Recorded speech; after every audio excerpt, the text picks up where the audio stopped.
Janob Rasulullohning bir mashhur hadislari milliard inson dunyoda tug'ilar ekan, hammasi islomiy tabiatda tug'iladi.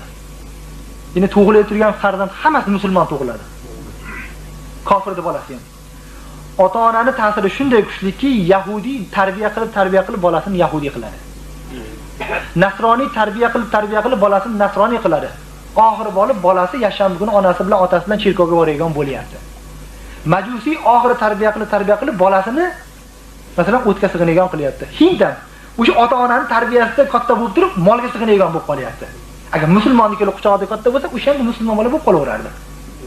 Endi kitobda aytayaptiki, Xudo taborak va taolo musulmon qilib berib yaratgan narsani bitta yahudi iflos yahudi qilib yuboryapti.